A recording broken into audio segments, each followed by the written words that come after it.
পদ্মজা উপন্যাস পড়তে গিয়ে কখনো মনের অজান্তে হেসেছি, কখনো বা অঝরে কেঁদেছি।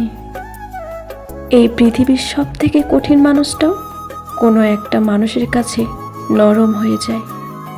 আমিরের শেষ চিঠি। প্রিয় চেয়ে প্রিয় পদ্মাবতী, এত অমিলে কেন হলো মিলন?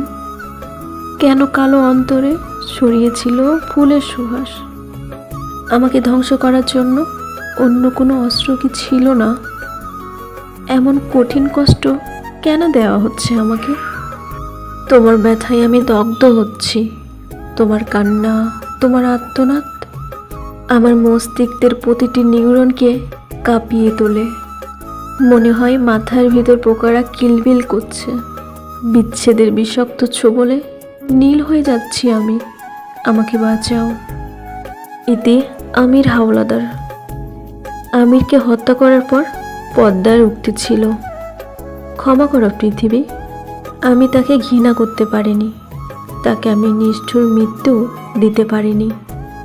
যার হাতের 5টি আঙুল আমার নির্ভরতা, যার বুকের পাঁজরে লেগে থাকা ঘামের গন্ধ আমার সবচেয়ে প্রিয়, যার উষ্ণ ঠোঁটের আমার প্রতিদিনের অভ্যাস, যার এলোমেলো চুলে আমি হারিয়ে যাই বারবার, যার ভালোবাসার আহ্বানে সব কিছু তুচ্ছ করে ছুটে যাই, যার মিষ্টি সোহাগে অন্য জগতে হারিয়ে যাই, তার কষ্ট আমি কি করে সহ্য করি?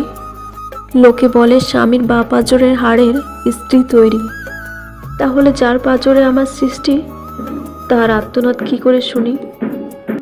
এই কঠিন কাজ আমার পক্ষে সম্ভব হয়নি।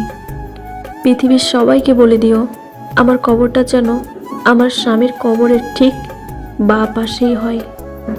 আমি তাকে ভালোবাসি। যেমন সত্য চন্দ্র সূর্য, তেমন সত্য আমি ওকে ভালোবাসি, ভীষণ ভালোবাসি।